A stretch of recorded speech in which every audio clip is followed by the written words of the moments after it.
Good afternoon.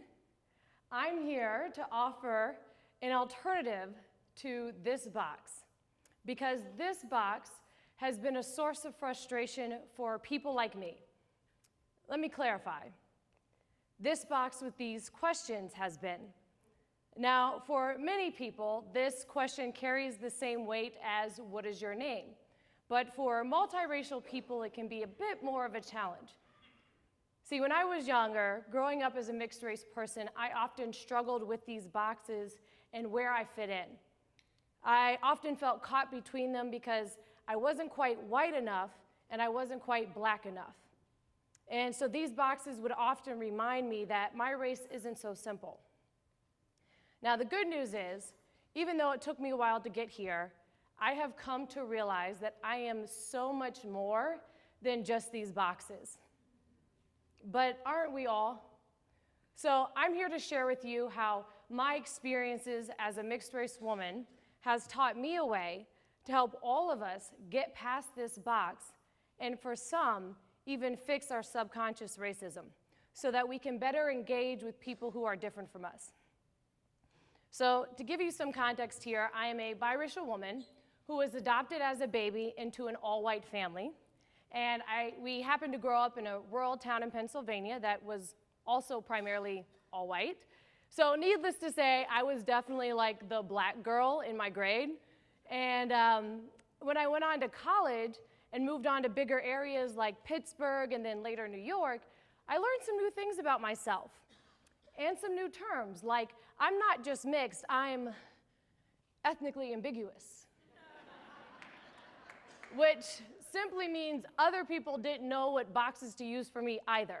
So at least I wasn't the only one who was confused, right? I mean, I've literally have had conversations go like this. So Liz, where are you from? Oh, I grew up in Pennsylvania. Yeah, but like, where are you from originally? I was born in West Virginia, but I primarily grew up here in PA.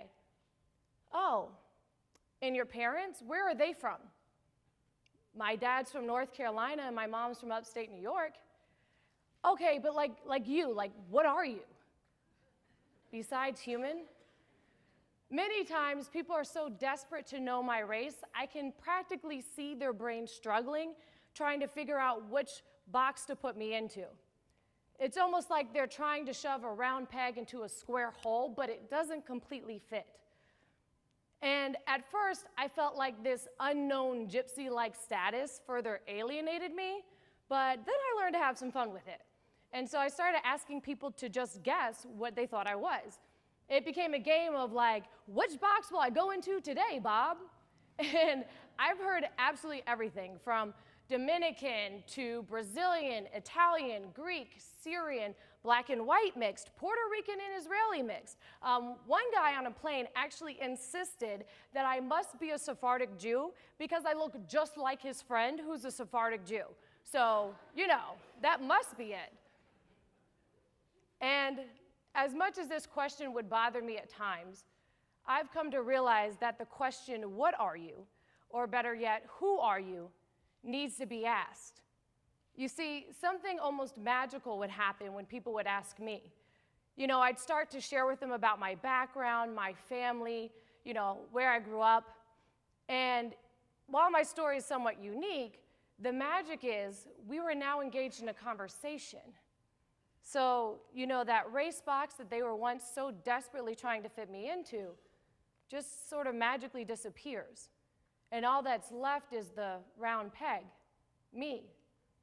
So now we're engaged in conversation based on my intelligence, my character, my personality, which is how it should be. You see, because ethnically ambiguous people can't easily be categorized, we at least get the privilege of having a conversation to share that we are more than just our race. But everybody deserves to have that conversation, to share that you're more than just your race or your gender or your age or whatever. I'm going to continue to speak primarily to the issue of race, though, because I believe it's an especially important topic to address, and I know there's a lot of tension around it currently, and I want to help fix it. but we have to approach this conversation differently. We need to stop saying things like, I don't see color, because quite frankly, that's a bunch of crap. Like, you know, I mean, unless you have like a vision impairment or something, but I want you to see my color and my curls and then still proceed to like me anyway. You know, ladies, like, you know how we like our chocolate, right? Right?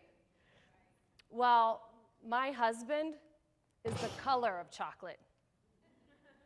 And he loves the movie Grease as much as he loves The Godfather. And he's intelligent, compassionate, creative.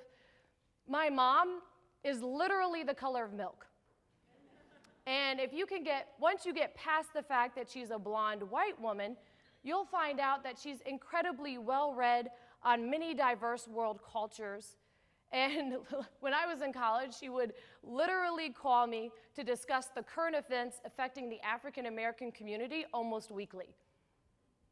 But you wouldn't know this about them unless you had a conversation with them.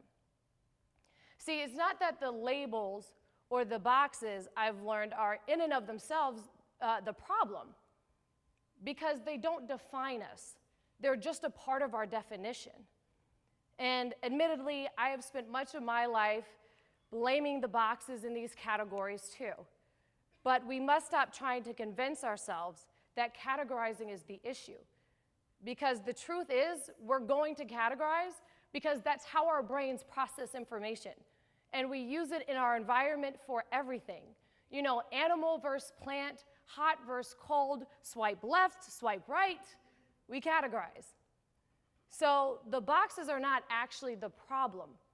It's the fact that we stop at the boxes that's the problem. And this is important because the face of our country is changing. And we have got to learn how to better engage with people who look different from us. Because there are going to be more people of color in our country, in our workplaces, and even within our families. Based on the recent statistics, odds are increasing that you are going to have a grandchild, a niece, or nephew who's a minority or mixed race. You see, the recent Pew Research Group studies found recently that millennials, or anyone born after 1980, have recently surpassed baby boomers as the largest living generation. And we are also 43% non-white. So it makes sense then when they also noted, as of 2 years ago, that almost half of all newborns are also non-white. So not only are we becoming more diverse, but we're becoming more mixed too, because they've noted as of last year that now 1 in 7 marriages are interracial. See, even with these increases though, I still believe that there's far too many of us that when we encounter somebody who's different from us, we are so quick to note the differences, make assumptions, check a box, and keep moving. Hispanic man, check. Arab woman, check. And if we're not forced to engage with people who are different from us, most of us don't bother to go out of our way. Now, I know what you're thinking. Liz, I'm not racist. I mean, I celebrate and respect diversity from other cultures. I have several Indian friends, and I'm at a TEDx event. Indeed, but these implicit racial biases have been found in even the minds of those of us who consider ourselves to be the most open-minded. See, scientists have begun to discover actually what happens in our brains when we encounter race. In fact, we can read someone's race in milliseconds. And through neuroimaging, they've identified what happens in the regions of our brains that are activated when we encounter different faces, actually. So there's 2 regions of the brain that are activated, the fusiform face area and the amygdala. Now, the fusiform face area is actually responsible for helping us to read people as familiar. It also helps us to pick up their finer facial features, like maybe freckles, and it also helps us to properly discern and distinguish that individual's feelings, so that we can read the difference between surprised versus shocked, or angry versus scared. The amygdala, on the other hand, is the part of our brain where you'll find learned conditioning for fear, anxiety, and the fight or flight response. So studies have shown that when participants look at faces that are of the same race as their own, the fusiform face area is heavily activated, more so than the amygdala. And when people encounter faces of races that are different from themselves, you guessed it, the opposite is true, where the amygdala goes off like crazy and the fusiform face area is weakly activated. This happens so prevalently that scientists call it the other race effect. Now, this might have served a purpose, in tribal times where another race meant a different tribe, and, you had to proceed with caution as we pioneered through new lands. But we are not in tribal times anymore, people, and we're in the largest melting pot in the world. We should be able to overcome these implicit racial biases. And there are some modern consequences if we are not intentional about correcting it. Take, for example, the amygdala. If it's activated or overactive, the effects can be serious. I mean, think about it. Studies have shown that just by looking at somebody from a different race can cause you to feel anxious.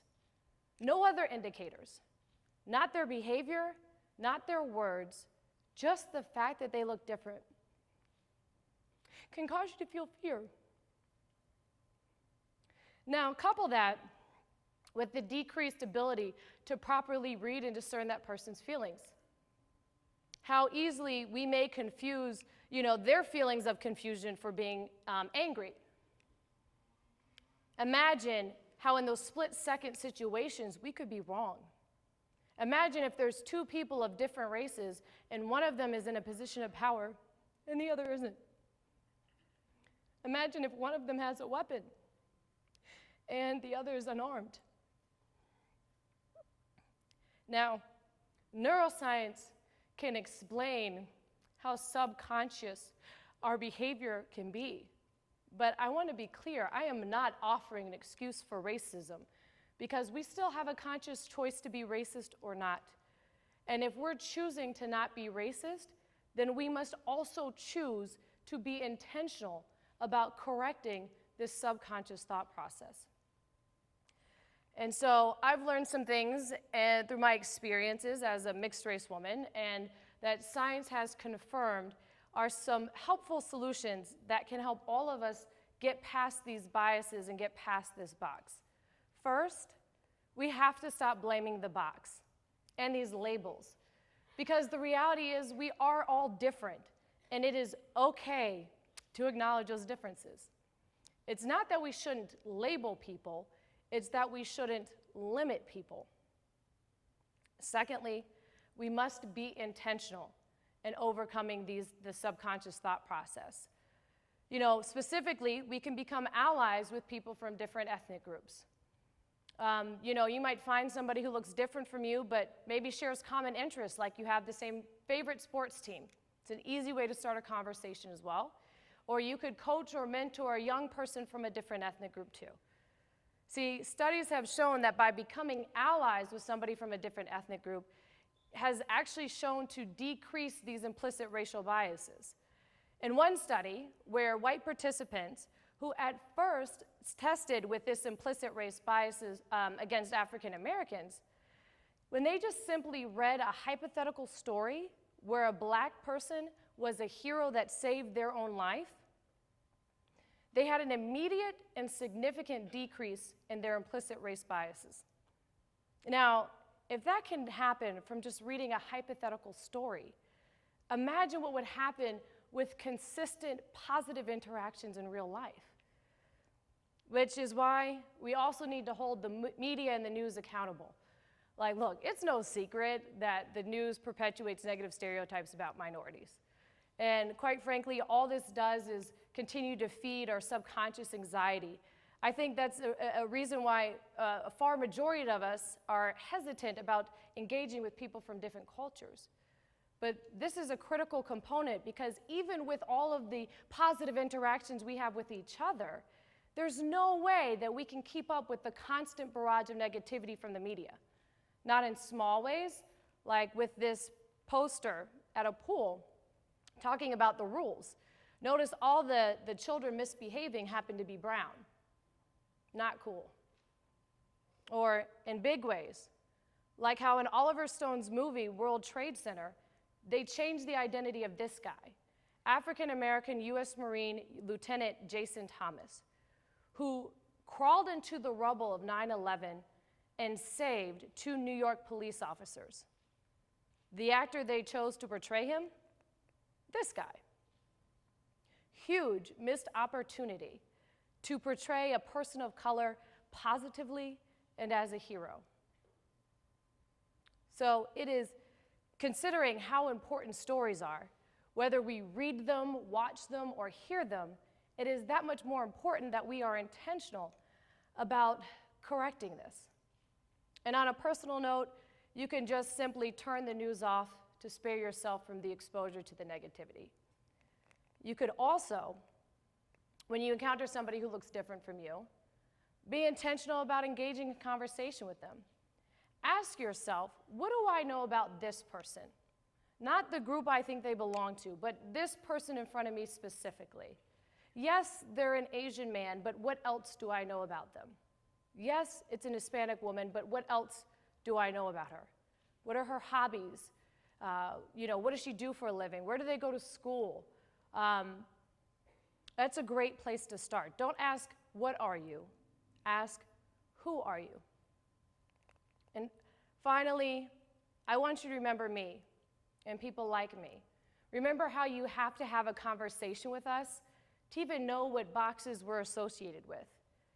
How amazing would it be if we gave everybody the privilege of a conversation to share that we're more than just our race? Because you'll find that your first box may not be correct, or even the whole story.